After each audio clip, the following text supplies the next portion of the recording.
Political side of things, the 19th century is also characterized by a whole lot of independence movements and nationalist movements. Now, we've talked about nationalism a little bit previously, but this is the century where it really takes its modern form. Many areas of Europe are going to declare independence based not just on their desire for political freedoms, for more democratic style governments, many of them do support these, but also to support this idea that grows in the 19th century that national boundaries ought to reflect a sense of, I guess you could say, ethnic, although it is not exactly simply ethnic, but a sense of identity, of shared culture, of shared identity with one's neighbors, that your boundaries of your country ought to reflect who you feel you are as a people. And this is an evolving concept over the 19th century, but it's one that is going to really spark a great deal of conflict. And you see it play out relatively early on in the 1820s with the Greek independence movement. It had not been going on for ever, but it had been going on for quite some time, even by the 1820s. But by 1821, Greece really had enough international support and enough, I guess, domestic support to make a real run of it. The Ottoman Empire is weakening and it's falling apart. And so they really press their advantage at this time. And they use religious identity. Most of the people in Greece are Greek Orthodox. Rather than Muslim, and they also use their kind of historical identity as you know, calling back to ancient Greece and wonderful things like that, and rally themselves up and create a very strong nationalist movement. They're going to be supported in their independence movement by Britain, France, and Russia. Russia's no-brainer. They are rivals to the Ottoman Empire because both the Ottomans and the Russians would like to control the Black Sea.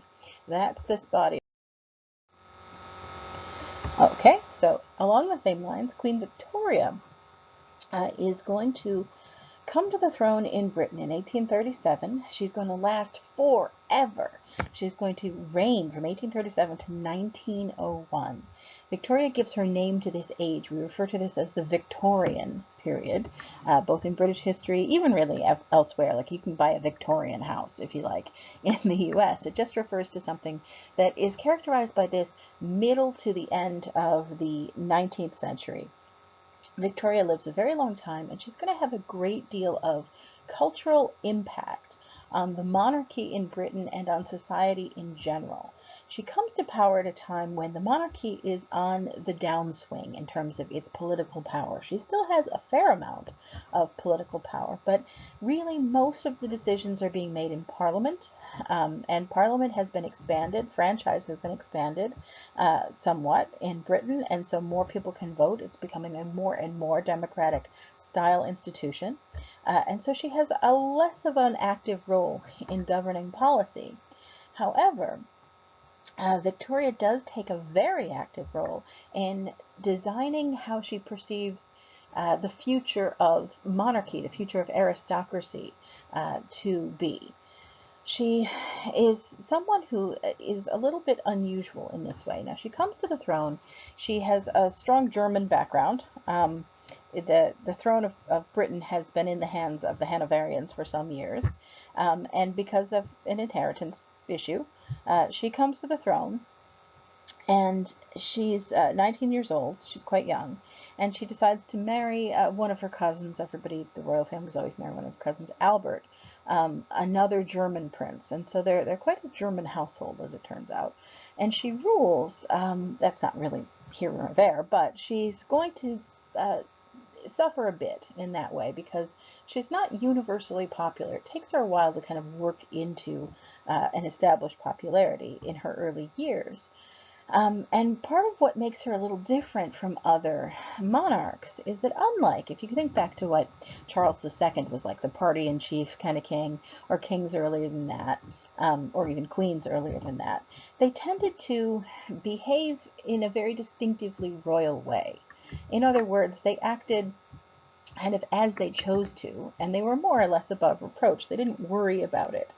They had, if you were one of a series of kings, very public mistresses, lots of affairs, lots of very flashy kind of immoral behavior all over the place, and they just didn't care. And this was characteristic of the upper nobility as well. They're very important people. They're very wealthy people. Their position is totally secure. They have so much land. They have so many people that answer to them. They don't have to care about manners. They don't have to care about how their behavior is publicly perceived, because they're the duke or the king or whoever. And what are you going to do? Not invite them to parties? People can't do anything about it. Queen Victoria changes that. She strongly feels that the monarchy and nobility have to set an example for the rest of the country. Remember that when she comes to the throne, Britain and France and everybody else is still kind of recovering from the backlash of revolution. The French Revolution, the Reign of Terror, how that got all out of hand, and then there was Napoleon, and everybody was terrified of him. And so there's this great kind of social constriction as a result. They're pulling back. And one of the ways that Victoria does this is by trying to impose a very middle-class outlook on the aristocracy and nobility. And what I mean by that is that she pushes for the kind of mannered behavior that you would expect in the prosperous middle classes of British and German and French society. Those are the people who are like the bankers, those are the people who run businesses, and they feel like they have to demonstrate through their behavior that they're better than the common herd. So they have very strict rules about what clothing is appropriate. They have very strict rules about, people not being young people not being unchaperoned, and everybody's behavior has to be rigorously correct in all circumstances. That's a very middle class thing, because they're trying to demonstrate that they're better than the poor and kind of worthy to work in the same circles as the upper classes. Usually nobility didn't care that much, but under Victoria they do. She starts pushing for this idea that even in noble circles, your behavior has to be scrupulously correct at all times when you're in public. Now, this doesn't really do anything to stop people's private behavior from being whatever it is they want it to be. They're definitely going to brothels and doing gambling and doing all kinds of terrible things as well in private. But in public, she imposes this ideal of rigorous, correct, controlled behavior at all time. This is the era of the stiff upper lip in British aristocratic circles, where you're not supposed to show too much emotion. You're not supposed to seem too volatile or engage in too many kind of self-indulgent behaviors, because that way lies the danger of revolution, of losing control over yourself. So everybody who wants to be in charge in Britain has to demonstrate that, in Victoria's eyes, by showing that they have utter self-control, control over themselves in every possible way. And so there's this insistence on it, and it creates, you could write whole novels about this, I suppose, but it creates this kind of odd, weird split personality, in that this is a time in the 19th century of tremendous rapid change. Technological change, social change, all kinds of things are opening up, reforms are happening, stuff is just transforming around people's I guess just before their very eyes. And yet it's also a time when, at least in the upper echelons of society, there's a great deal of almost frightened, anxious attempt to cling to, in many ways, kind of a fantasy of a morally upright past. And it's also it's a time when people are sort of clinging to this fantasy of rigorous self-control being what defines you as a person who is a gentleman, a person who is noble, a person who is really a lady, that kind of thing. So this whole ladylike behavior, all of that, really, it traces back to Victoria. It's not as old as people think it is. Okay, so that being said, onward. Okay, so other details during Victoria's reign. One of the most, I guess, shocking and defining moments during Victoria's reign as queen is the Irish potato famine. It comes out first in 1845. It's going to recur several times until about 1851, when it sort of eases off and they stop having that problem. What happens with the potato famine is a disease called late blight. It's a fungal disease. It attacks potatoes, as you might imagine. It will also attack tomatoes as well, but that was less of a concern in Ireland at the time. And what happens is truly shocking to the British public once the full impact of it becomes clear, but also to the world. Ireland, if you recall, has been languishing for some years. After Oliver Cromwell, so it goes back to there, the English Civil War, after Oliver Cromwell invaded and crushed the rebellions in Ireland, he resettled people forcibly. He seized land away from local Irish landowners and gave it to his followers as spoils of war. A great many of them were absentee landlords, so they owned estates in Ireland, but they didn't live in Ireland. And that's important because when things start going badly, they don't have a first-hand view. They're getting reports from people they've hired to basically make as much profit as they can off being landlords. And so they're not necessarily right there on the spot to see what's happening. They're also not right there on the spot when people start becoming dangerously angry. There's no one to attack. There's no one to go after because the people making decisions in Ireland aren't even living in Ireland half the time. And that's going to end up being tragically important. So the Irish people have been suffering for many years. They're living in conditions where they're tenant farmers. Many of them, the majority, are living in poverty. They're quite poor. They have no land of their own, and so they're living with these tenant contracts where they have landlords that give them those tiny little cottages, like the medieval system, the tiny little cottages and the plot of land to live off of. And since they're living on these little tiny plots of garden to provide enough food for their families, many Irish people are planting, or were planting, potatoes. Potatoes are a great crop. They grow well in Irish soil, they grow well in the Irish climate, and they produce more nutrition per square acre than anything else that you could plant. And as a result, because the Irish are not stupid, they were planting potatoes very heavily. And because they were quite poor and they didn't have a lot of land to begin with, and what they had was not really something they could easily repurpose to grow something else, as a result of that, by 1845, the Irish were largely living on potatoes. You can do that. It's not ideal, but they have vitamin C and potassium. You can live on a potato if you have to. But they were, and this was the principal part of their diet. And you can tell that because when the late blight affects the Irish potato crop, it doesn't wipe out the rest of the food produce in Ireland. Everything else, there's still wheat being grown in Ireland, there's still other vegetables being grown in Ireland, there's still food being grown in Ireland, and nothing is really affected except the potato. But when the potato crop is affected by the late blight, it wipes out the harvest. And when that happens, it's totally unlike what would happen anywhere else and at other times in the world. Right now, if the late blight were to affect the American potato harvest, this does happen once in a while. It's not totally gone. It happened 10 years-ish ago. Late blight got a bunch of tomatoes and potatoes. But when that happens in the U.S., what you get is a shortage. Potatoes might become expensive. Might be hard to get. You might not be able to get potatoes. If something were to happen where every potato were wiped out and you couldn't get any of them, McDonald's might be in some trouble because they rely on potatoes for their business, but for the most part, it wouldn't affect us too strongly.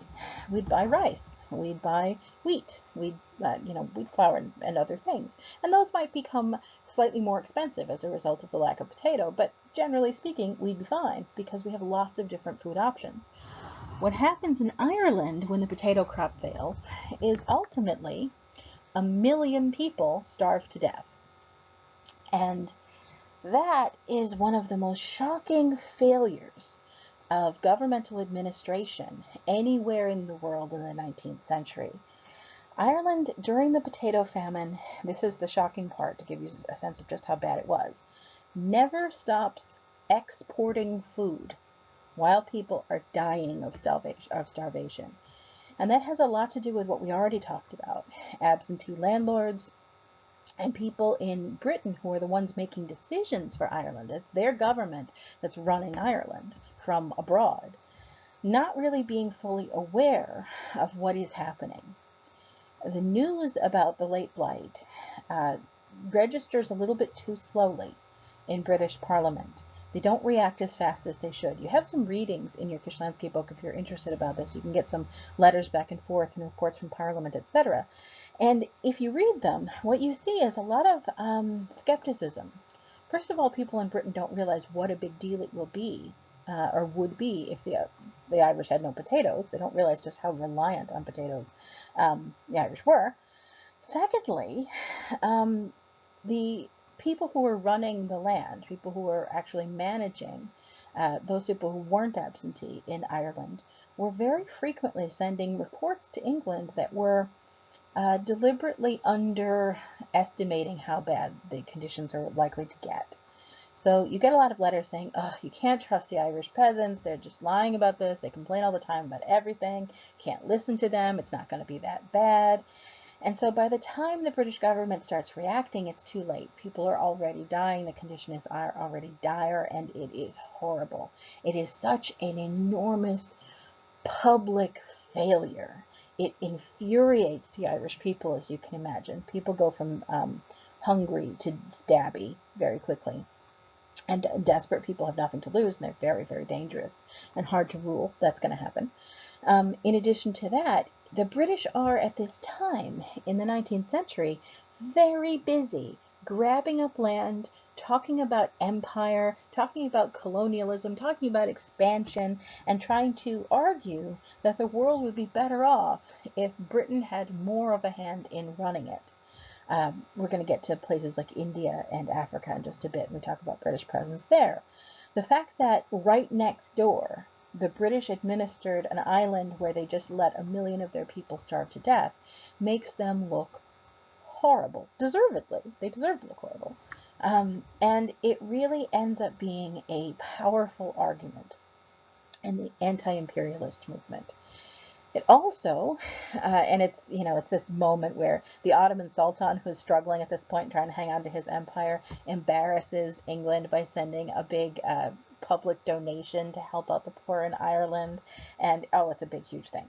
Victoria, you're probably asking what she has to do with all of this. She actually was quite personally fond of Ireland, but she was really kind of clueless. She wasn't aware of just how bad it was, and she didn't take strong enough action, and she certainly didn't take action early enough. She makes a personal donation of quite a lot of money, less than the Ottoman Sultan, but quite a lot of money to help the Irish. But she herself is kept somewhat distant from it as well, and that's characteristic of the British response to this. They don't fully grasp how bad it is until it's too late. Then, once it becomes clear that 1 million people are starving to death, the British government does pony up. They do start sending food, they do start sending supplies, they do start sending some relief. They also help subsidize people to emigrate. And that's another one of the major consequences of the Irish potato famine. There's going to be a massive wave of emigration out of Ireland to other places. And some Irish end up in England. Some of the Irish end up on the continent, in France and Germany and elsewhere. And a great wave of them end up in the Americas, both North and South America, curiously enough. You don't think about it in South America as much, but the ones that are very famous that we all know in the United States, there are huge waves of Irish immigrants into places like New York, Massachusetts, the whole eastern seaboard. There's going to be a massive number of people who are going to leave Ireland, settle there, and begin new lives. And once they settle there, we're going to get to this in the next lecture. Once they settle there, after some rocky starts, generally speaking, the Irish begin to thrive. They start making money, and they start prospering, and so as a result of that, they're going to start sending money back to Ireland, and they're also going to send something else back to Ireland that England is going to come to regret. The anger that they brought with them, the fury, the disappointment, not that they were ever had high hopes, but the general dissatisfaction doesn't die out with emigration. People leave Ireland, but they don't stop really disliking British rule of Ireland. And so one of the things that these new prosperous Irish communities are going to start raising money for, and one of the things they're going to start smuggling back into Ireland, is guns. We'll get to them in a bit. Okay. All right, now back onto the horrors of imperialism. Let's talk about Britain in China. Well, here we go. This speaks to some of what Hobson was talking about. If you heard the reading roundup, we talked about J.A. Hobson and his thoughts on imperialism. And one of the things he really is going to be reflecting on and talking about, really you can sort of read between the lines, it applies very strongly to the Opium Wars. So here's what happens in a nutshell. I'm going to keep this short for the interests of the lecture. Basically, British economic interests decide. They grab up some land in India and want to make as much money as possible, so they look for a cash crop. Cash crops are something you can grow and turn a lot of profit on, and one of the things you can grow and turn a lot of profit on in India is opium. So the British people who grabbed up this land began planting and producing opium for sale and profit. Now, a good deal of it is making its way back into Britain. Laudanum, which is a derivative, various opiates are being sold. It's freely available all over the place, but it's considered a bit of a social problem. Having too many people addicted to opium is not ideal, and so importing ever more cheap opium into Britain was frowned upon. And so the British government encourages these producers to look for other markets where they can make money without just flooding the English market with more and more opium. And so, logically enough, the British decide that one of the greatest markets they could come up with to sell large amounts of opium would be China, because China is very large and has lots of people in it, and so that would be, and they're close, conveniently, to India, and so it seems like a great place to sell one's opium.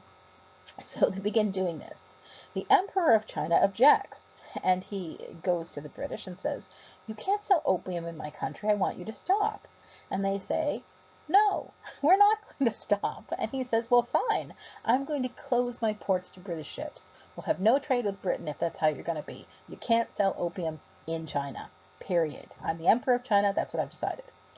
The British call on their navy, not once but twice, over this issue, fight, they move in army troops, fight and defeat the Chinese forces. They fight 2 wars to force the Chinese to allow them to sell opium in China. So, if you're ever arguing with anyone online about various, I guess, controlling and bossy imperialist policies around the world, and somebody from Britain ever gets on their moral high horse with you about being an American that pushes everybody around, just remind them of the Opium Wars. It's a trump card, can't lose. Remember the time? Yeah. All right, so now on to European politics once more. Louis XVIII dies, Charles X takes the throne of France, and unlike Louis XVIII, he is an idiot. So, when the new returned aristocrats who had been exiled during the French Revolution and the whole Napoleon bit come to him and say, "We want a law saying that we'll be compensated for all the land and property that was destroyed during the French Revolution," he says, "Sure." And he tries to pass this law of indemnity that would compensate the nobles for the revolution, and the French public utterly loses it. There's a coup, and the throne is taken away from Charles and given to his cousin Louis Philippe. That's him there. And as you can tell from the different kind of styles here, now I know these are just paintings of a moment of a time, but I've presented them here to kind of insert this into your mind so that you remember. Charles X over here on the left has the classic, old-fashioned French coronation garb. He's got that long cape with gold embroidery. It's literally gold. Ermine, see the white fur with the little black tail tips. And velvet, it's this just fluffy, lacy sleeved, old-fashioned, pre-revolutionary kind of fashion that is meant to recall a happy look back to yesteryear.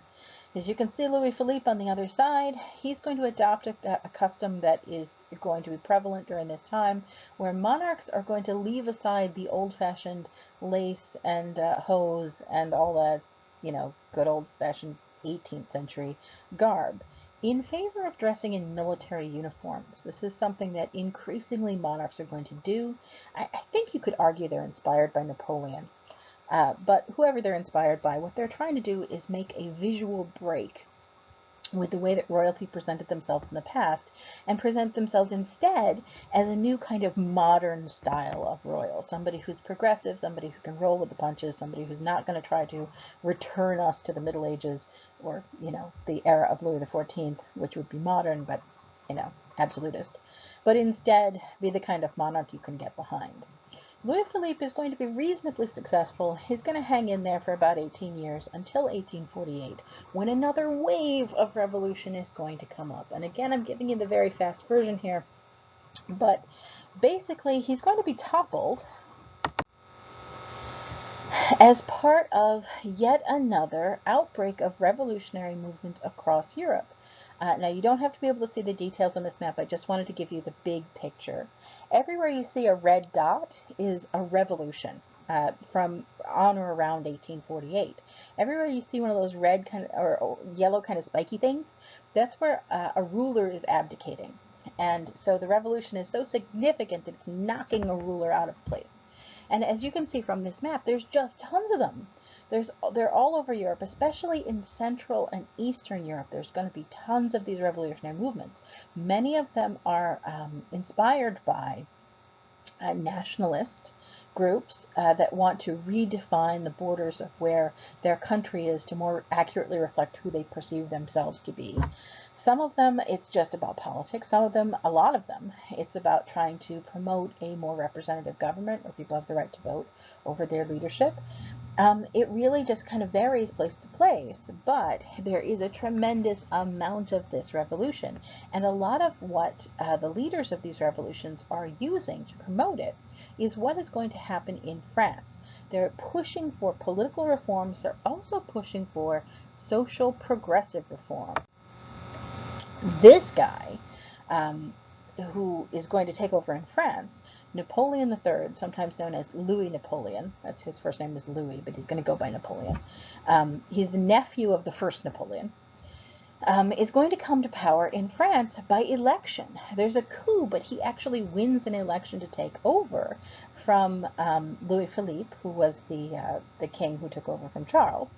And so in 1848, and you can see he's got, from his outfit, he takes his kind of compromised position. He's using the big ermine cape, but he's also dressed in a military uniform, so he's kind of like fusing the old style of being a monarch with the new style of being a monarch.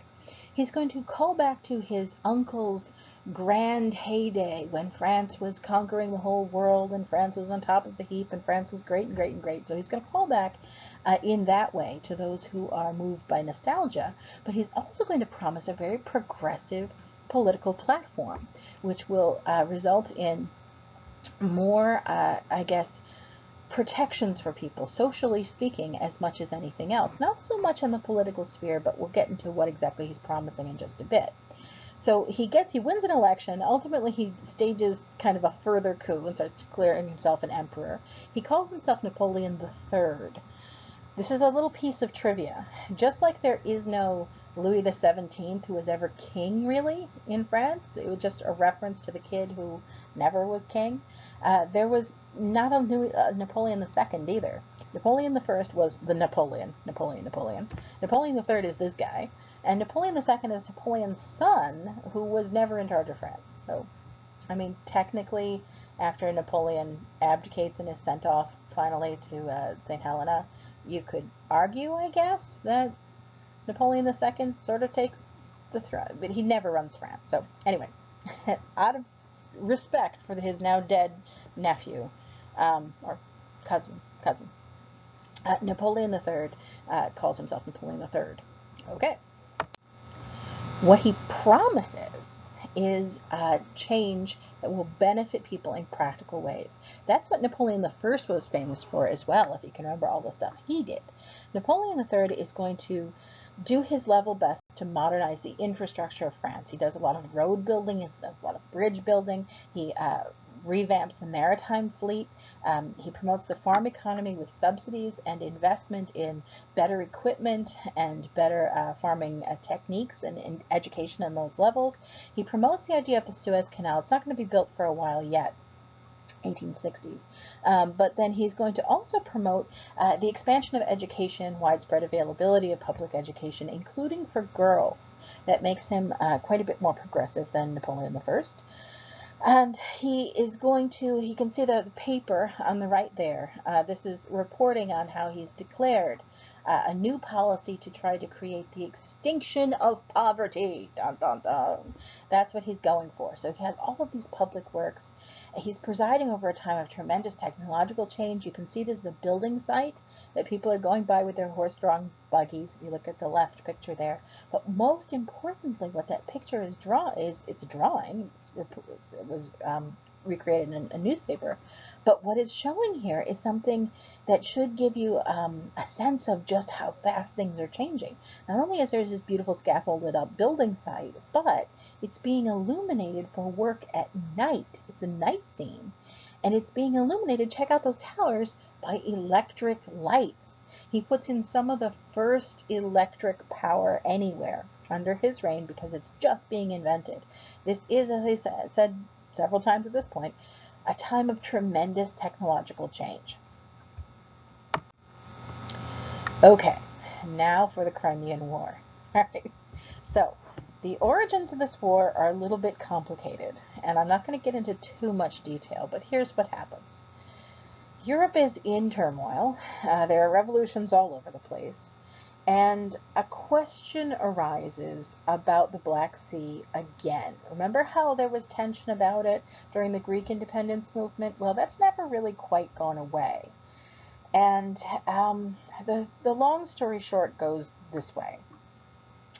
There are forces in Western Europe, like Napoleon III's regime, that are benefiting by convincing their populations. This is Napoleon III's story.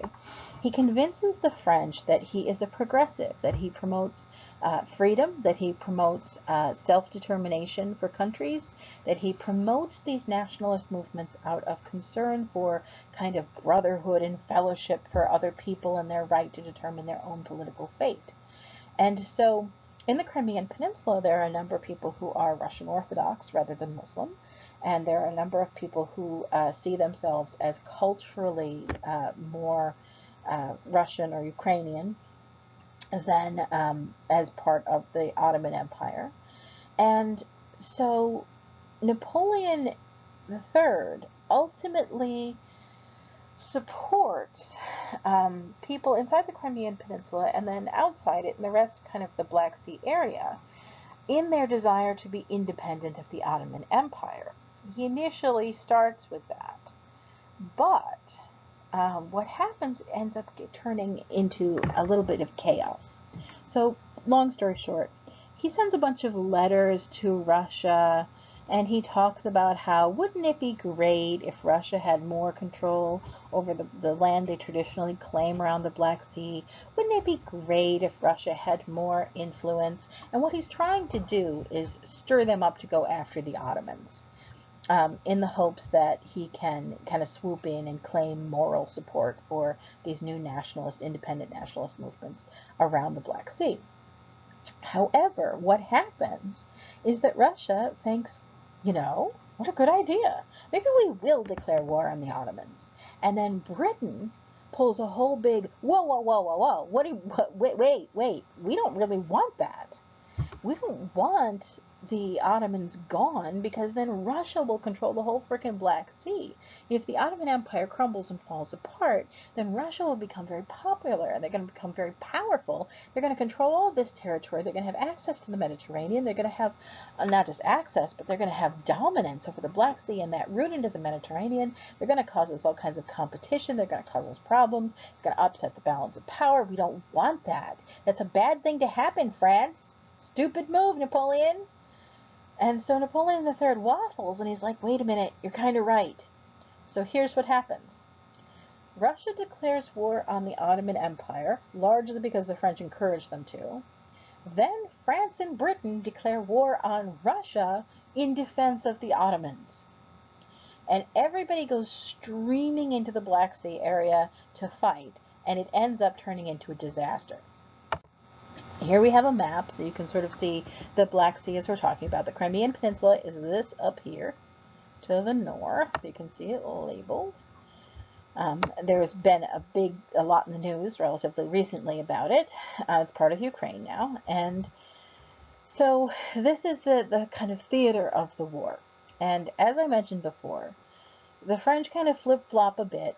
Everybody, the French, the British, the Russians, the Ottomans, come into this war with large numbers of troops. There's going to be a major mobilization. But without a ton of organization in terms of planning, they're not really great still with the logistics of how to put up their battlefield camps. Everything becomes chaotic very, very quickly. And this Crimean War becomes famous for mismanagement on all of the sides, really, where things just go from bad to worse and get to be disastrous. So at any rate, everybody comes streaming on in, and it ends up turning into everybody against the Russians. Initially, the Russians win some victories. The Battle of Sinope, that was on the southern shore of the Black Sea, it ends up being a Russian victory over the Ottoman Navy. Now, I want to draw your attention to this. Look at this picture. This is an image. It's just a painting, but it's a painting demonstrating what the naval battle at Sinope would have looked like. And I just want you to notice these ships. 1853, these are mostly wooden sailing ships. That's what a navy looks like in 1853. And so in Sinope, big battle, the Russians get the upper hand, but the tide quickly shifts. And what happens is that the French and British troops come streaming in. The Russians have to retreat. Eventually, they are pursued to Sevastopol. There's going to be a siege that lasts a year, where the French and British are going to hammer away at the Russians until the Russians ultimately surrender. It's a messy, long, drawn-out conflict with huge casualty and fatality numbers. Not just because they're using all kinds of new, modern, innovative weapons. They're using cannons quite heavily, as you can see there. They're using shells, kind of that explode as they hit people. They're using railroads, they're using telegraphs, they're using all kinds of exciting new technology. At the same time, they're also using enormous numbers of troops. There's a lot of people on the ground in a relatively tight place. And that's where it gets nasty, because these troops all camped together, are not organized in any kind of meaningful way.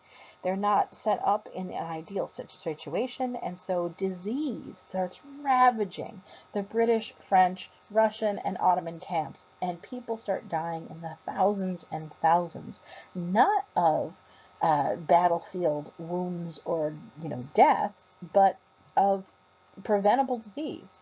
Things like typhus, cholera, septicemia, where they get a minor wound from a bit of shrapnel or something that shouldn't kill you and shouldn't be life-threatening, and it gets infected and people die. And people are just dying like crazy. It's so bad that it prompts the British to send a special commission of health workers to see if they can straighten things out. And the person who volunteers to do this becomes very, very famous as a result. She was a strident reformer before she even goes on the Crimean War expedition. Her name is Florence Nightingale, and she's just a fascinating character. You could spend a whole lecture just on her. She has strong opinions about nursing as a profession. Prior to Florence Nightingale, nursing was considered a low-skill profession in most of Europe. It was something that you just hired some poor person to do, and usually women, and it was something you paid them almost nothing, and they had no real training, and they just provided basic physical care for people, cleaning and helping, that sort of thing, handing them stuff. Basically, that's it. Florence Nightingale argues that instead it should be considered a real medical profession, something that people train to do appropriately and well, that they have knowledge and understanding about how to do in order to be effective, and that a nurse should be somebody who is a medical professional, not somebody who just provides physical care, but somebody who understands how to treat wounds and illness, somebody who understands how to administer medication, somebody who knows what they're doing, that it should be a professional job with professional training and professional standards.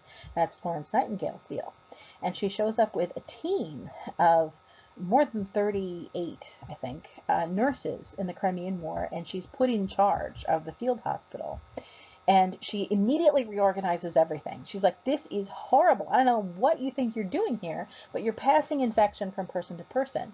The idea, the germ theory of disease is getting, it's, really taking off at this point. People are understanding how it works better and better. Florence Nightingale understands it better than almost anyone else at this stage. And so she shows up at the British camp and she's like, we're reorganizing everything. We're moving the hospital over here, moving the food tents over there. We're changing the supply route so that stuff is not getting contaminated on its way in.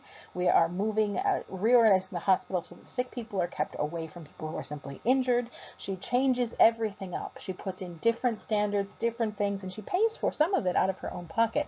That's her whole life story, is that she is able to do this because she's kind of independently wealthy. She's from a rich family.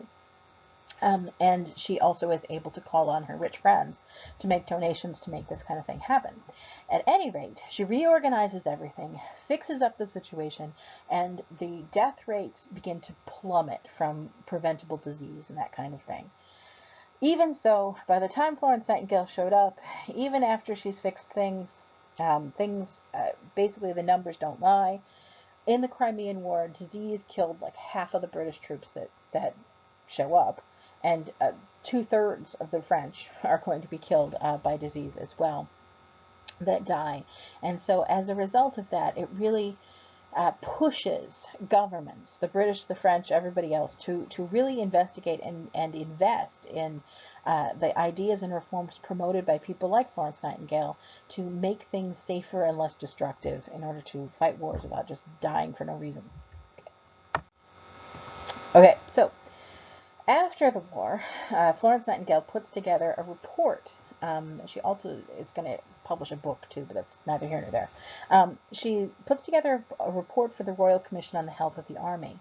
And in her report, she fills it with not just statistics, which is really a radical new thing.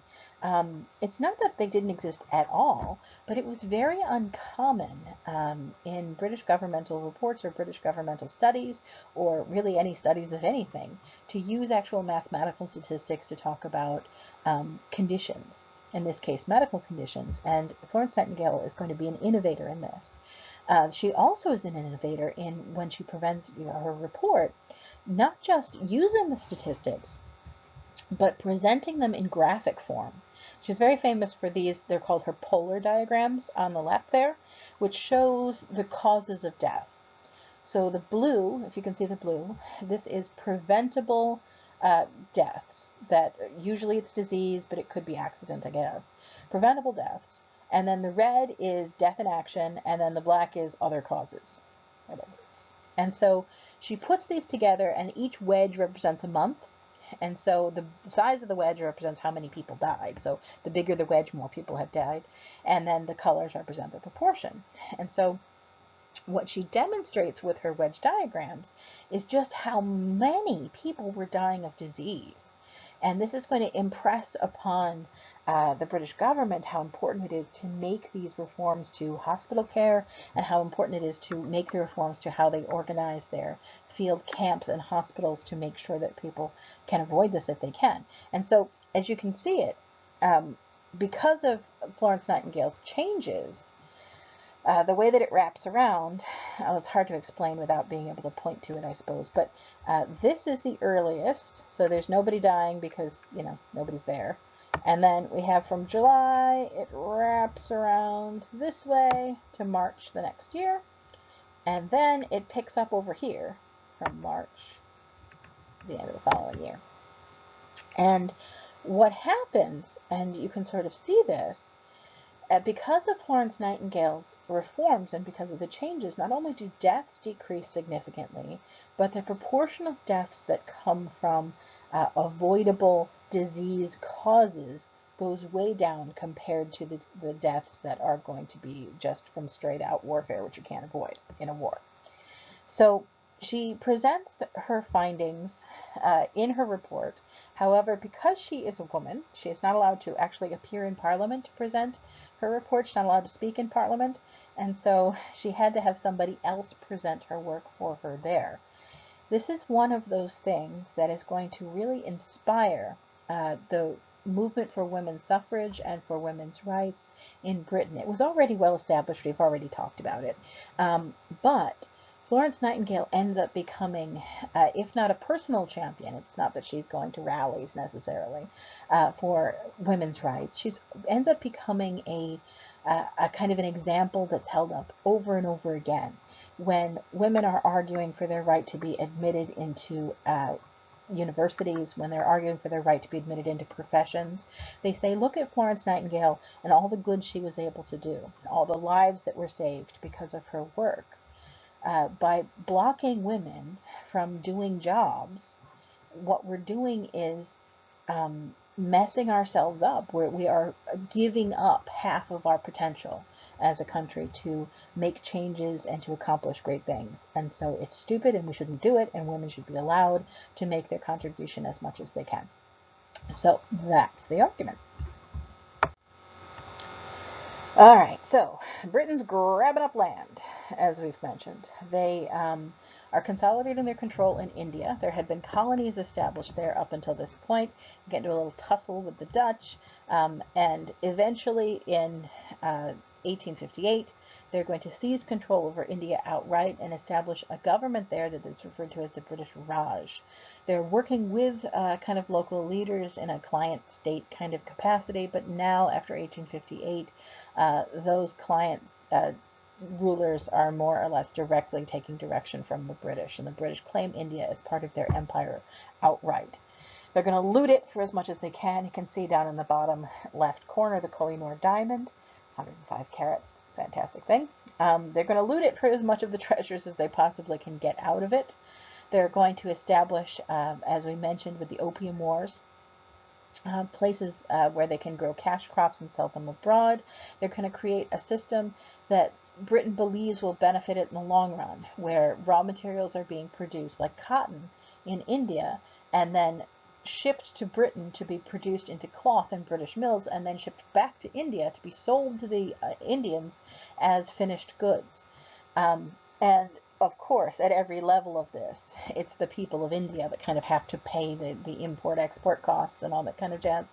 And the British just pass laws that force them to buy British cloth, that force them to buy British salt, that force them to buy British things in order to make more profit for the empire.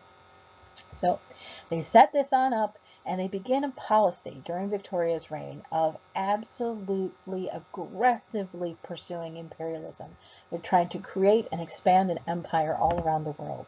And so they're grabbing up territory. They already had some colonial territory, a lot of it really, that we've talked about in North America and in the Caribbean, elsewhere. So they've still got Canada, for instance. And they're just actively pursuing grabbing up more and more. India, Africa, the Pacific, they're grabbing land. As you can see, there's a little map of the British territories by 1897, so this is the end of the 19th century, but you see Canada. Canada's huge, but a lot of it's frozen. There you have it. So they've got Canada, this whole bit here. There's Britain itself, teeny little dinky thing. Then we've got India, Australia they've claimed as well. And then they've been sending busily their prisoners over there. They're going to claim lots of stuff in the Pacific, and then big whops of Africa as well, which will only expand. We'll get to that in just a bit. And so in order to do this, they're expending a huge fortune. They're investing very heavily, especially in their navy. And then once they've established all of these colonial territories, they're using the money they make off of them, all the money they can squeeze out of them, in order to support further expansion and also expansion of their armed services. So that Britain starts out as this tiny little place and ends up with an empire where, the saying goes, the sun never sets, because they control so much of the globe that there is a territory somewhere the sun is shining on at all times. Okay, so other outcomes of the Crimean War. The Crimean War, I glossed over this a tiny bit, but ultimately, predictably, the Russians are going to lose. They lose the Crimean War, mostly because they are outnumbered and pressed by Britain and France and the Ottomans. And also because the Russian forces are revealed to not be as militarily prepared as some of those from Western Europe, despite the disease killing everybody left and right in the Crimean War. The armies of Russia are made largely up out of serfs. They have to be made out of serfs because serfs are the great majority of the population. And when you're using a modern army, you have to use common people in it because armies are really large, and that's the only class of people you have enough of to make up one of these armies. So serfs made up a lot of the Russian army, and this was a huge problem because serfs largely are not allowed to move freely around in Russia. They are tied to the land. They're agricultural workers. Many of them can't read at all. In addition to those that can't read, many of them speak local dialects that they don't necessarily understand the local dialects of other serfs in Russia, which is a huge problem. If you can't read and you can't understand each other's verbal instructions, this is a major obstacle to understanding your army and your army understanding what they're supposed to be doing. They don't have any military training, and so they were given very little before they found themselves enlisted in Crimean territory, fighting this war where they're just losing at the siege of Sevastopol. And so the serf armies do terribly. They're terrible at it. They don't have any experience. They don't have any investment. That's the other thing. Because they're serfs, their loyalties are profoundly local. This is very much like the Middle Ages. They don't see a strong incentive to stand in a field and be shot to death for the interest of controlling some territory they don't live in, but control, for the benefit of who? They don't know. They don't care. They're like, whatever. So the serf armies do terribly. They run away a lot. They're very confused. They're hard to control. It was a mess. And so as a result of this, the Tsar of Russia contemplates the direction his country's been headed in. Over and over the previous century, with Peter the Great and Catherine the Great, whenever new improvements, new modernization of Russia was necessary, what the Tsar did, or the Tsarina, in the case of Catherine, what they did was sell out the serfs, putting them more under the thumb, legally speaking, of their landlords, in exchange for the money the landlord could raise to promote these new expansions of the new capital at St. Petersburg, the naval fleet, all kinds of stuff like that.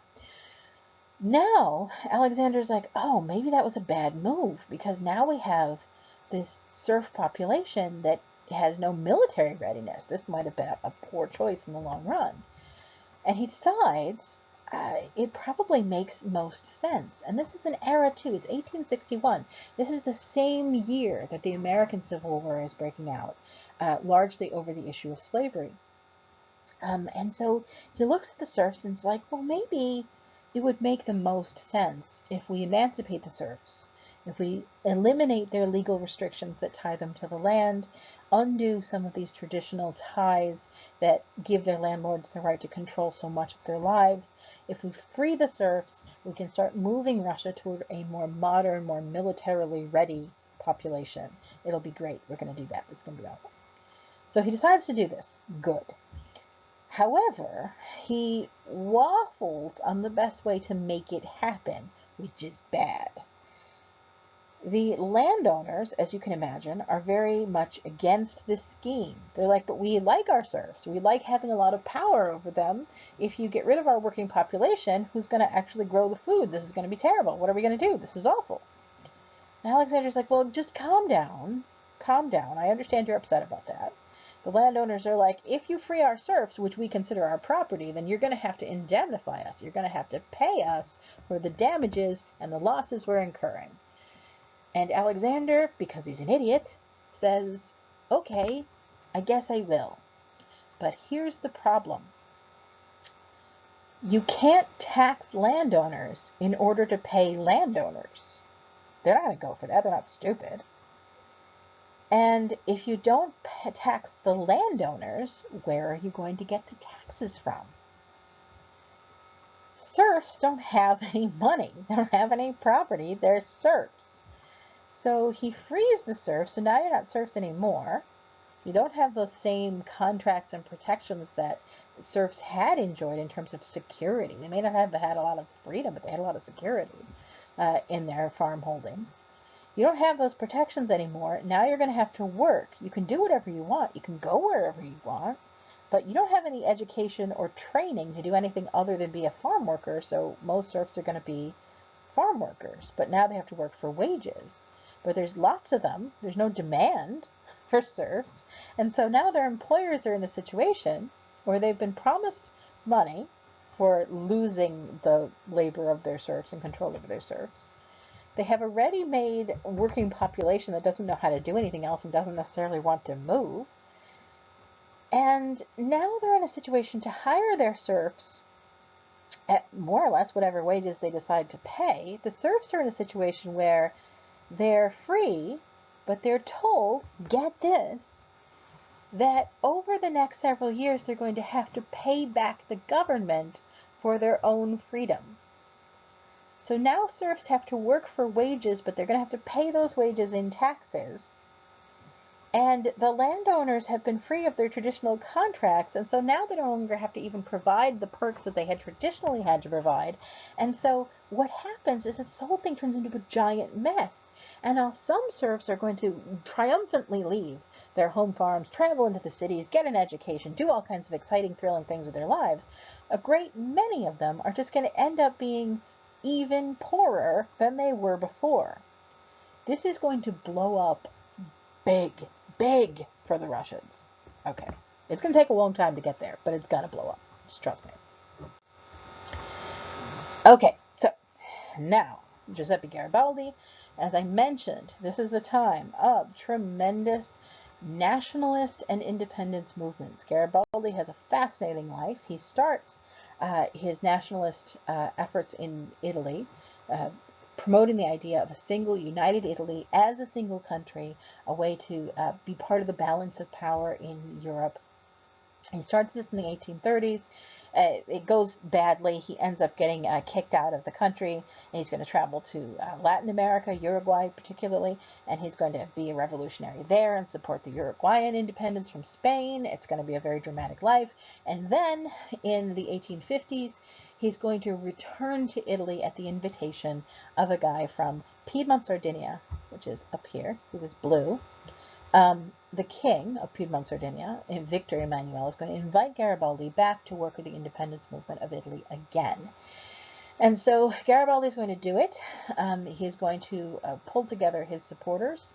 He's been an active in kind of radical rabble-rousing for years. There were a great number of people in Italy who were behind this scheme for Italian unification and independence. And so all of them are going to join up behind Garibaldi. They're known as his red shirts. And they're going to stage a campaign. And in the 1860 campaign, what's going to happen is that Garibaldi will start from the south. Victor Emmanuel will start from the north. They're going to fight their way to the center of Italy, meet in the middle. Then Garibaldi and his red shirts are going to hand over control over a united Italy to Victor Emmanuel, dun, dun, dun, king of Piedmont, Sardinia, and now king of a united Italy for the first time, arguably, since the Roman Empire. Italy is going to be a country, 1861. Okay, Victor Emmanuel, you can see we are entering not only the era of photographs, but the era of epic facial hair, as you can see from our increasing pictures here. At any rate, Italy is going to be the latest in an independent, new, nationalist-inspired government. Garibaldi's followers are known as the red shirts, by the way, because they were revolutionaries, and many of them operated in secret before they decided to burst into the open. And so rather than having actual uniforms, they wore red shirts, and they would just get themselves a red shirt, and that's how you would indicate you're in the army. Okay, speaking of nationalism and unification and all kinds of new moves, Prussia has been making some moves. They have a new minister, a guy by the name of Otto von Bismarck. There he is, with the pointy helmet. He's got a big old mustache there. But Otto von Bismarck is the first minister of the King of Prussia. And the King of Prussia has ambitious ideas. They've been flirting with the idea of a German confederation for some years, all those little independent German principalities. Saxony, Westphalia, Hanover, Bavaria. You can see those are the kind of big ones that are in there. There's just tons of little tiny ones as well. Oldenburg is on there as well. Holstein, Schleswig, etc.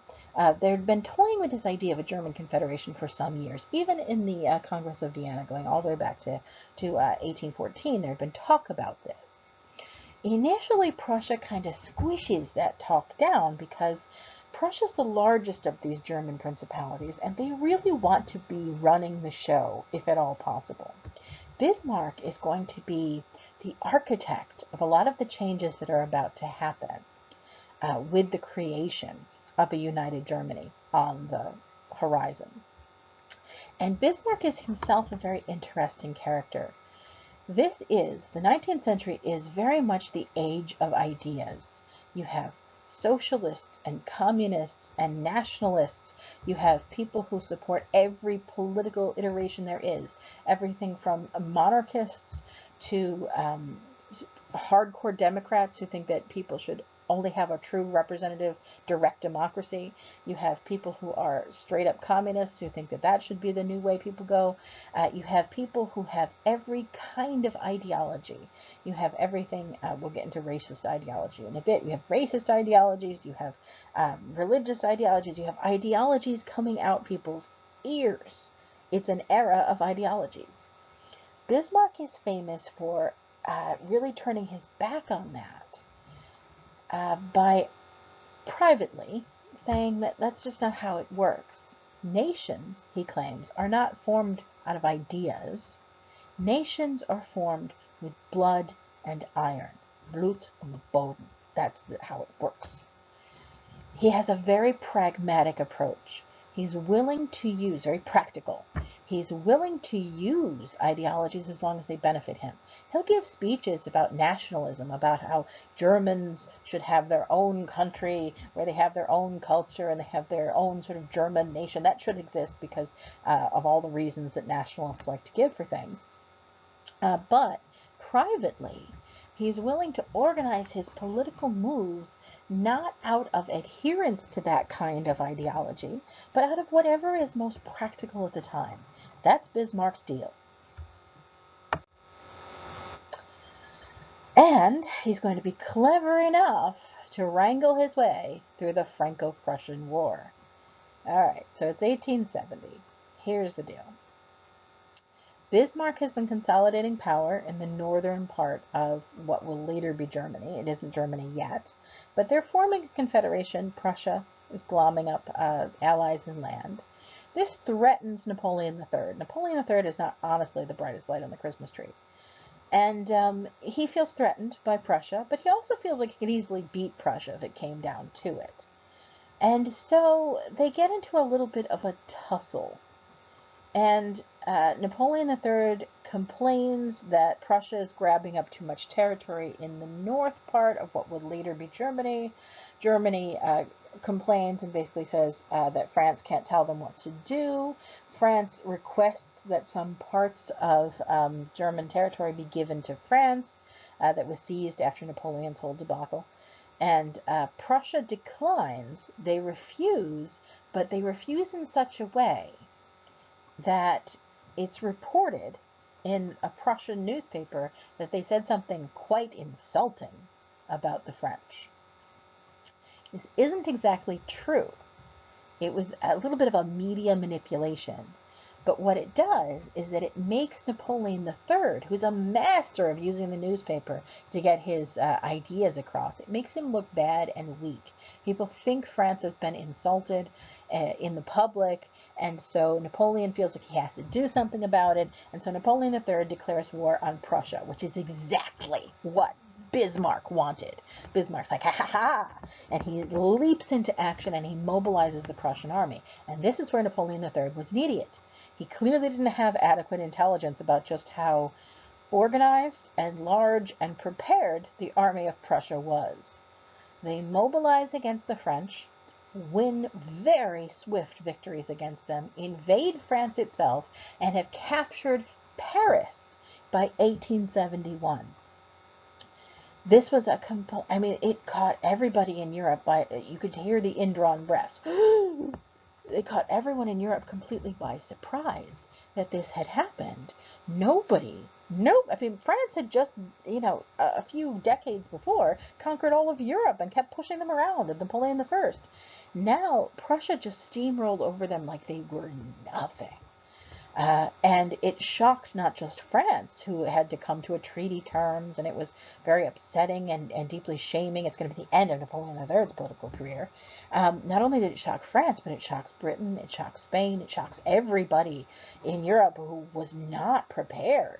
They just didn't realize Prussia was that powerful. Bismarck loses no time also.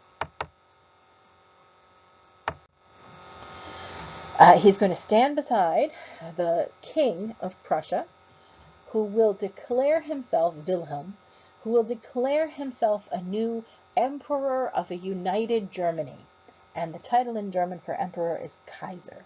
It's the same root word as the Russian Tsar, or Caesar is where it comes from.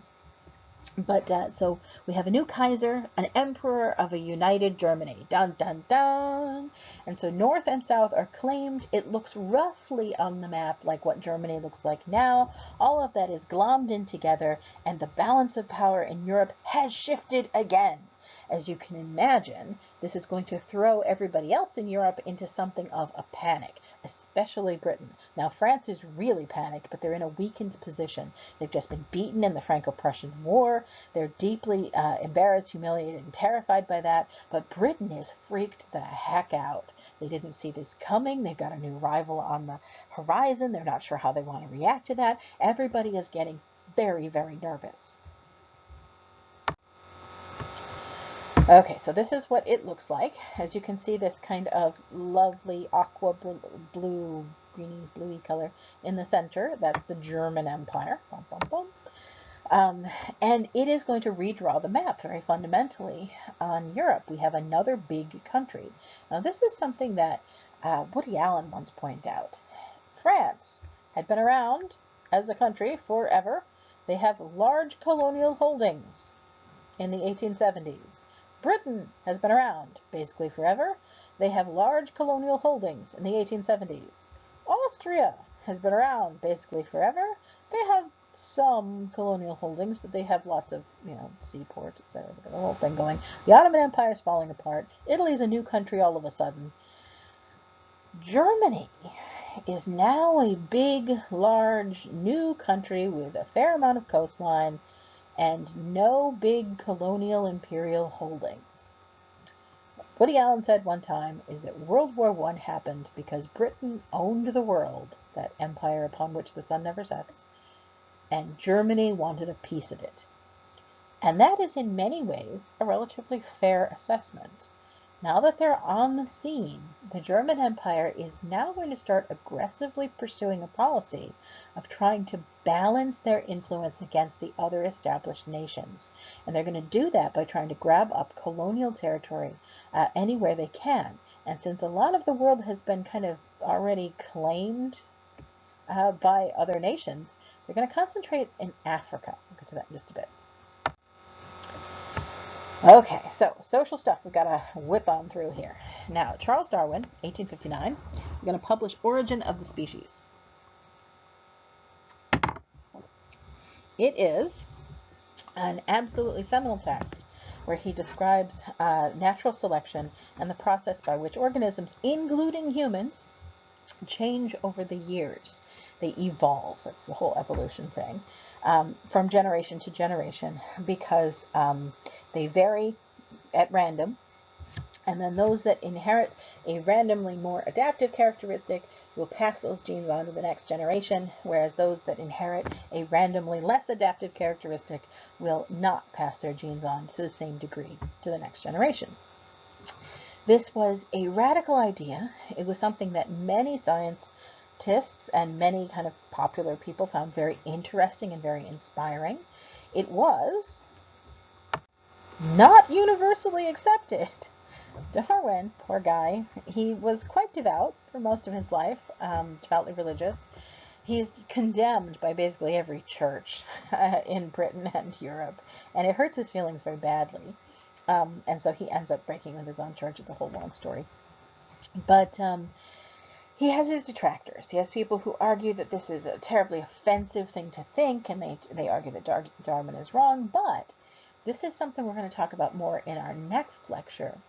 There are a number of people who are going to take Darwin's ideas about natural selection and try to apply them into places and in ways that were not what he originally intended. He was talking about biology and biology only. And that was literally it as far as Darwin was concerned. He had no intent or desire or had never any history of applying his ideas to social structure. But that's what's going to happen. It's called social Darwinism. In the decades after Darwin's book is published and the idea of natural selection kind of takes root and more scientists are going to support it, you have people do the same kind of thing they did with the Enlightenment, but in a much nastier way. Remember, Enlightenment philosophy was all about embracing the idea of like Newtonian physics, the idea of the universe being organized according to natural laws, and it's rational, and we can use math and logic to understand it, and then trying to say, well, let's try to apply that to economics and politics and stuff as well. Well, the same kind of thing happens with Darwinism, but it takes a really nasty turn. Because when people try to apply survival of the fittest, often their misunderstanding of survival of the fittest, but when they try to apply survival of the fittest to human society, what that often plays out looking like is a justification for suffering one way or another. If people are poor and suffering and starving to death, then perhaps that's because they're less fit. If they're conquered and end up part of a huge empire and they're politically subjugated and miserable on that account, well, maybe that's because survival of the fittest, the British are just more fit, and so therefore they should be allowed to kind of rise to the top, and it's just nature and that we shouldn't do anything. This idea of social Darwinism is going to dovetail really neatly in with this 19th century kind of evolving, just not to use the word too lightly, but evolving racial ideology that is going to start getting nastier and nastier and have a bigger and bigger impact on politics as we move forward. So it's not exactly new in the 1860s, but it's going to start taking on a very different kind of, I guess, impact on European politics. Speaking of reform movements, however, there are lots of them, lots and lots. Reform movements and push back against reform movements all over the place. There's a huge temperance movement. It's going to be most popular in Britain and the U.S., most arguably successful in the U.S., where they're actually going to pass prohibition in the 1920s. It's going to last almost 10 years, well, 10 years or so. Maybe a little more.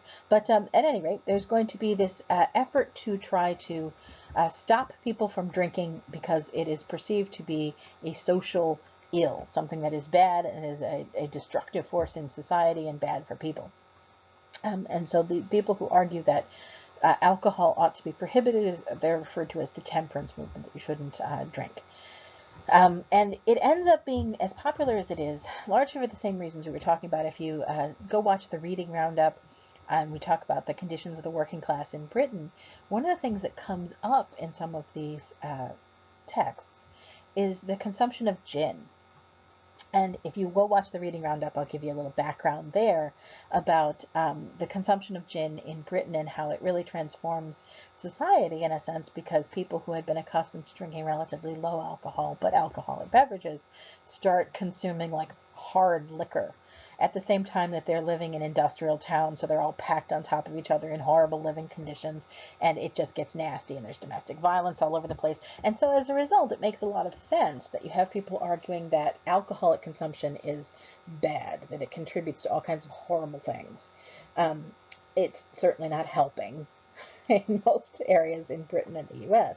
And so they argue that the way to solve this in society is just to prohibit it and ban it. So you have temperance societies. A lot of them are organized, and this is the case for almost all of these social reform movements. They're organized and promoted largely by middle-class women. They take these ideas on and are going to use their connections, are going to use their resources to promote them. Coronation is a little bit of an odd duck, I suppose you could say. She's a strong prohibitionist in the U.S. She's American, and she would go to bars, and she would bring a little hatchet and her Bible. And it really takes some doing to make an argument against alcoholic consumption from a Christian Bible. But she did.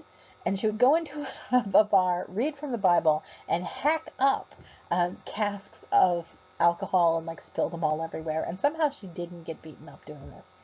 I don't know. But at any rate, there is a great deal of social pressure to try to make steps on a policy level that will correct some of the problems of society. You see some of the anxiety, generally speaking, about the tremendous pace of change during this time in art as well.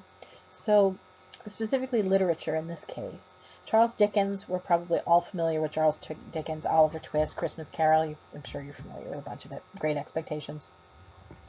He takes on, and this is what's relatively novel during his era, he takes on the issues of the poor. He's a popular writer. He publishes in magazines, kind of on installment. In case you've ever wondered why occasionally when you're reading Charles Dickens, it'll be like 10 pages about somebody's buttons. And you're like, why are you describing buttons to this degree? In part, it's because he got paid by the word, and he was stretching out the episodes because he published episodically. And so he wanted it to go on for a while longer, so they sometimes padded things out. At any rate, Charles Dickens is special in this instance because he takes on issues like the workhouse, like debtor's prison, things that were social realities in Britain, and he kind of shines a light on them for the consumption of the middle class, of people who were relatively comfortable. He had personal experience with this. His dad ends up in debtor's prison, I believe. And so what he does is he raises public awareness and concern about some of the essentially unfair situation that poor people, or at least common people, were finding themselves, working class people, in Britain. You have another kind of similar phenomenon with Mary Shelley's Frankenstein. Mary Shelley is one of the romantic poets, I guess you could say. She's married to Percy Bysshe Shelley, who was a famous, I guess, friend of Lord Byron and a famous poet. And she writes Frankenstein. She claims that this was a result of like a fun contest one evening when they were in the Alps and on vacation, basically, she and her husband and their friends.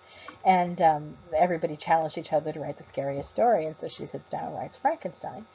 The deal with Frankenstein, I'm not going to get into too much detail, but the reason I'm bringing it up in this lecture is that it illustrates something very important about 19th century society. Technology is changing tremendously fast. The technology of war, the technology of transportation, the technology of factories, the technology of basically everything, electricity, telegraphs, all kinds of stuff. And along with these changes, there's a great deal of concern. There's anxiety that the world is transforming too fast, that things are happening at a rate we're not really sure what's going to happen. We don't know what the outcome is going to be. We're not in control of this. And you can interpret Mary Shelley's Frankenstein a number of ways. There are a number of lenses, but one of the ways it can be interpreted, if you're familiar with the story, basically the short version is a scientist guy becomes obsessed with the idea of reanimating dead tissue, of creating life. And so he cobbles together a monster out of like corpses that he's found. And then he finds a way to animate this monster, bring it to life. And the monster comes to life, and he's a blank slate. He's very large, he's very powerful, he's very dangerous, but he's neither good nor evil. He doesn't really know what's going on.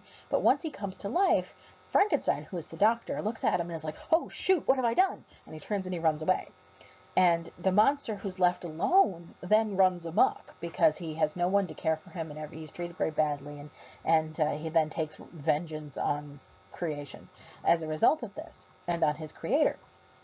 And Mary Shelley, one of the ways you can read Frankenstein is as a metaphor, as an allegory for the tremendous technological changes and social changes that are taking place in the 19th century, that people are creating monsters. They're creating these very powerful forces and then turning their back on their responsibility to actually effectively train and manage and control those forces, and instead just letting them run amok to smash everybody else, and we're going to end up being sorry.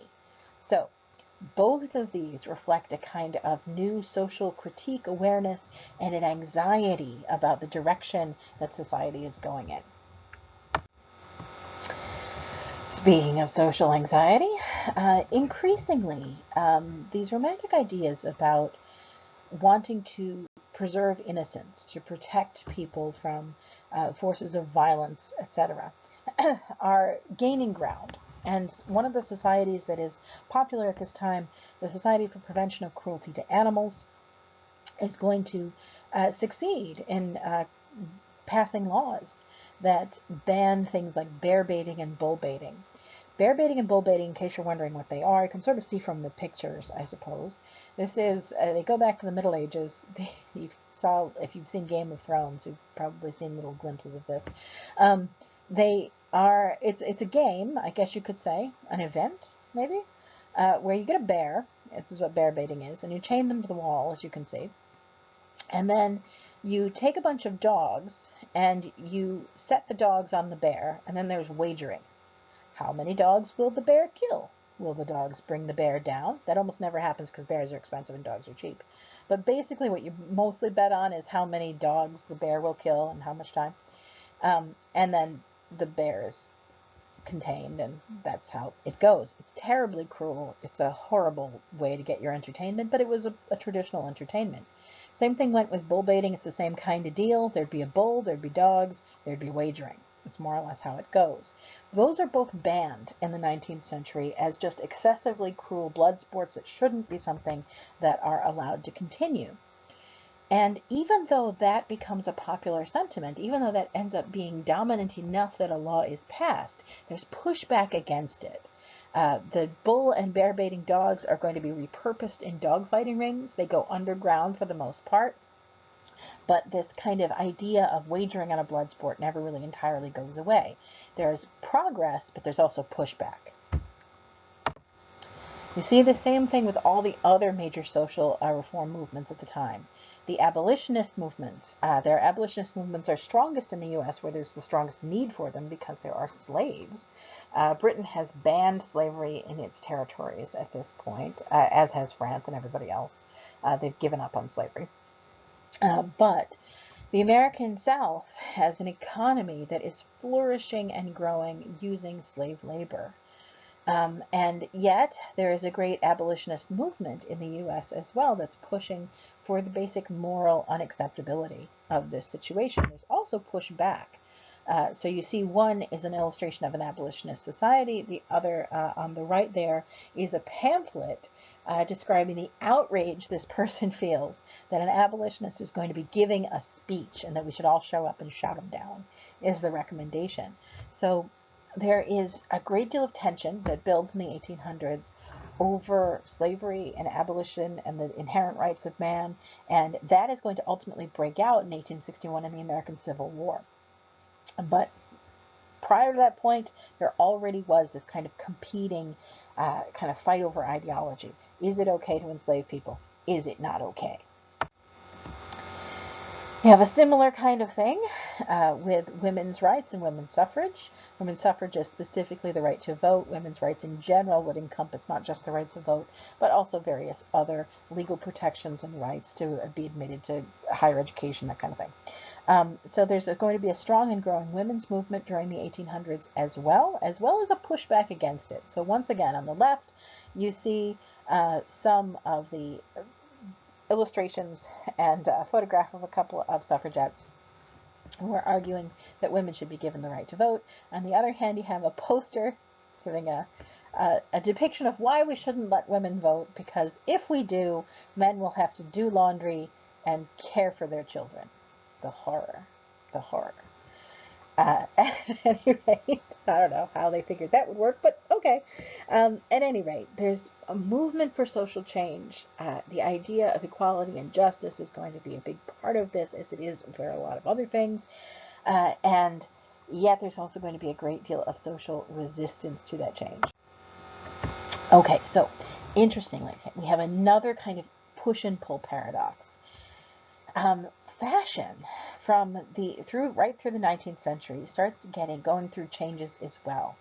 I know it's too small for you to actually see the numbers that are on each of these silhouettes of these dresses on the left here, but it starts in the 1790s, and then it goes right through the 1900s.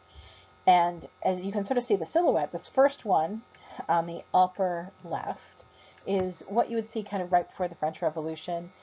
Is the kind of what an ordinary lady might wear during the French Revolution. It's a relatively simple dress, and, you know, plain enough. And then you get the whole empire waist, the next few in a row. That's Napoleon's empire, where there's this effort to emulate Greek and Roman kind of styles and to look Greek and Roman.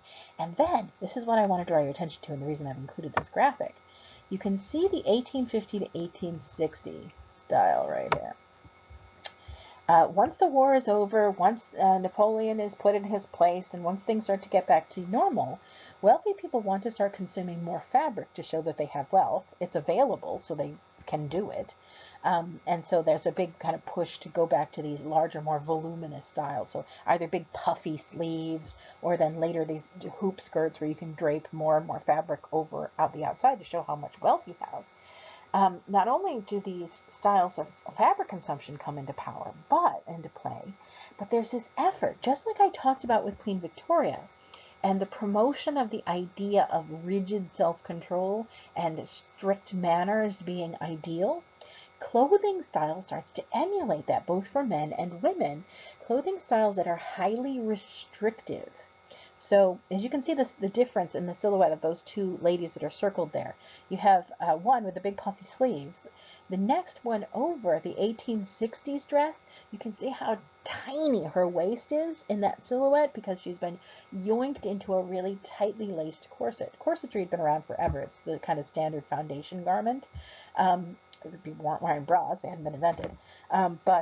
So people were using corsets as kind of a support foundation thing. But tight-laced corsets are really kind of only really come into play during this era, this 1860s, 1870s, 1890s, and into the early 1900s, where you have these really restrictive, tiny-waisted, extreme attempts to really like buckle somebody in really, really sharp so they can't breathe properly. This is the era that gives corsets a bad name, because this is the situation where people are squishing their organs and deforming their ribs and putting themselves in a position where they can't get a deep breath, so they're passing out occasionally.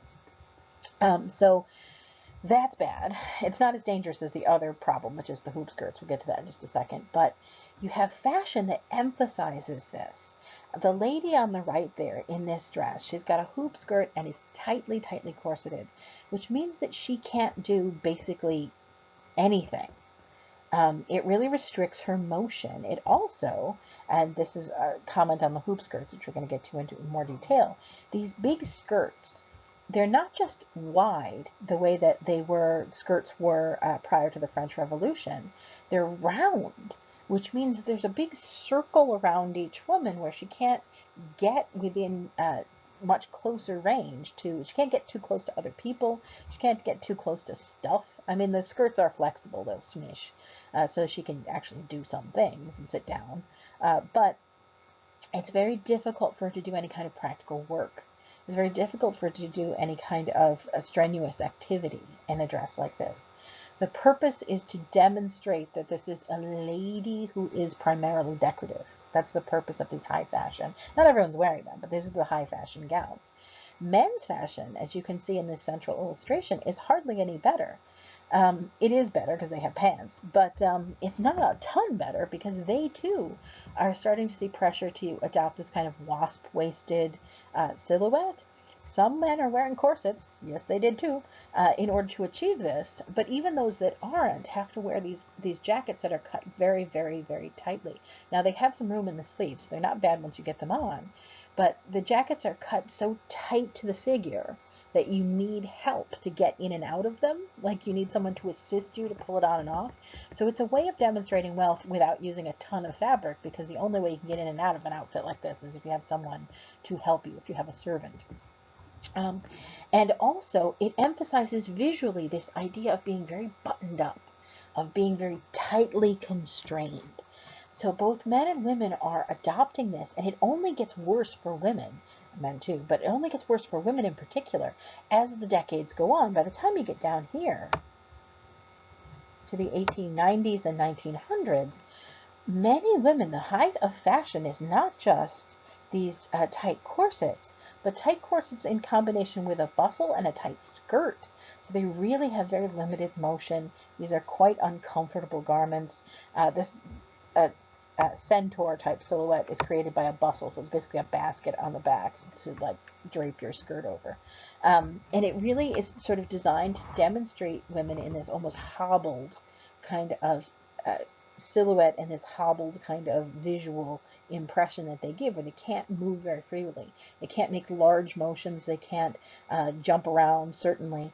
And it kind of paradoxically parallels the movement of women as women's rights movements get stronger and stronger, as more suffragettes are pushing and succeeding in winning popular opinion, as we get closer and closer to laws that pass, like the Married Women's Property Act, that protect women's property in marriage, and free them from a situation where their husband can just do whatever he wants with it, or as we get closer and closer to voting for women, as women get more freedom to attend educational institutions or professional societies, their fashions get stricter and stricter. It's a strange parallel that sort of highlights the same thing we were talking about with Frankenstein. There's change, but that change creates uneasiness. And especially in the middle and upper classes, that uneasiness takes the form of this almost pathological, maybe that's the wrong word, but this attempt to kind of pull back, to adopt clothing that's conservative, manners that are conservative, general changes, resisting the change. So anyway, there we go. The last thing before we move on from clothes. The reason that hoop skirts are dangerous, the hoops themselves are not heavy. I mean, it's a lot of fabric, so it no doubt weighed a bunch. But the hoops are flexible. They're not necessarily heavy. They're not that bad. Life isn't that hard just because you're wearing it. The problem is that the fabric is largely flammable, and the hoop skirts are freaking huge, and people are using open flame in their homes, fireplaces, cooking stoves, all kinds of things along those lines. And these big skirts had this horrible tendency to catch fire. And then you're trapped in this thing you can't easily get out of. They catch on fire. People get very badly burned often. And it becomes, there are a whole bunch of doctors that write treatises about how, number one, you shouldn't corset yourself to the point where it's tight and squishing you and it's not good for you. You shouldn't do that. And the other thing they write about is the dangers and horrors of these big skirts, these hoop skirts, because they're a fire hazard and it's very bad for you. Okay, at the same time, women are imprisoning themselves in tight corsets and hoop skirts if they're in that class of people. This is an era of radical philosophical ideas. Pierre-Joseph Proudhon is going to write in 1840 that property is theft. He's really promoting the first kind of socialist and communist ideologies. Well, he's not the very first, but he popularizes them. And he talks about really the phenomenon that people are confronted with every day. They look at industrial towns. They see the terrible conditions that people are living in. They see the terrible injustice of the whole situation. And a lot of them are going to be quite persuaded, like Proudhon, that something fundamentally has to change about it. And so when he says property is theft, he's not arguing that people shouldn't own their own books or shoes or clothes or even their own little house. What he's arguing is the idea of property that extends to the extent that you can feel you own a factory. So in other words, you own this building full of equipment that you didn't make, and hundreds of people are going to come and work for hours and hours and hours to produce something that you then claim you own outright and have the exclusive right to accept the profit on. This, he says, is a lie. You're taking people's work, you're in a political and social situation where you're able to exploit them, but the fact is, everything you take in profit from their work is really just stealing from them. That's his argument. So his famous quote, "What capital does to labor, the state does to liberty, the church does to the spirit." He's here theorizing about how this comes to pass. How does this take place? How do we end up in a place where we slave away for somebody in a factory and just let them get rich while we suffer and poor and we live in 17 people in an apartment and we don't have any running water? How is that? And he argues that our whole kind of historical system has set us up for this. And therefore, so having capital, having money, ends up putting you in a position where you can control laborers, and being part of the state or the government puts you in a position where you can control people's liberty. And then he argues that the church is a part of the system that keeps people enslaved, the system that keeps people working. So it convinces people that it's right to have a king, convinces people that it's right to obey the government, that it's right to adopt this policy of property. And he says it's bad. This trinity of absolutism is as baneful in practice as it is in philosophy. The most effective means for oppressing the people would be to simultaneously enslave its body, its will, and its reason. So he argues we've got to do something else. We've got to break our habits of thought and our plans for how we organize our lives.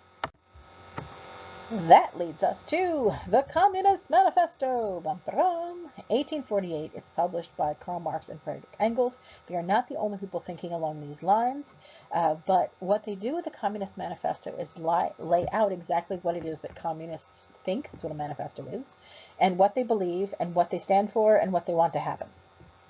So in it, very famously, they argue that history is nothing but a series of class struggles. So there are two main classes. There's the proletariat, the people who work, and the bourgeoisie, the people who own stuff. And the bourgeoisie is a big category. It's everybody from relatively shopkeepery class people right up, although those can sometimes be proletariat, it depends, but it's anybody from like factory owners, whatever, all the way up to kings, people at the very tippity top. You've got owners and you've got workers, is how they more or less put it. And all of history has been a fight, according to Marx and Engels, between those two forces. It sometimes looks like other things, but in fact, what it boils down to is conflict between those two groups. And they argue that what we need to do is radically transform our idea of how society should be organized. We should have one more big conflict in which the proletariat wins, overthrows the bourgeoisie altogether, and gets rid of it. So instead of we have private ownership class, we should have stuff being held in common by everyone. And again, they're not saying you shouldn't have your own pair of shoes. They are saying that factories and electrical grids, once we get to those, and general housing and land, this shouldn't be owned by one person and to the exclusion of others. Instead, it should be owned by everyone in common and then apportioned out in a way that is fair.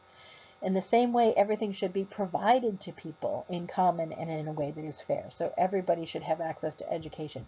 Everybody should have access to job training. Everybody should be allowed to serve in whatever job they could do best. All of that is what they promote as this new radical, fabulous, brave new society that we could perhaps embrace. And their ideas are really inspiring and exciting to people who had never seen anything like that tried, first off, and second off, find it very thrilling and liberating, this idea that we could perhaps reshape, undo some of the traditional ways that society has been unfair. Remember that in the 19th century, people are every day confronting the horrors of industrialization. They're confronting the horrors of this new technologically advanced warfare. They're confronting the horror of a lot of what their society has become. They don't like it. They're willing to embrace an alternative. And so the Communist Manifesto is one of the things that is provided to people as a possible alternative. And so that ends our discussion of the ideas of the 19th century. And we're going to pick up here next time and talk more about the thrilling military, political, and ideological developments of the 20th century.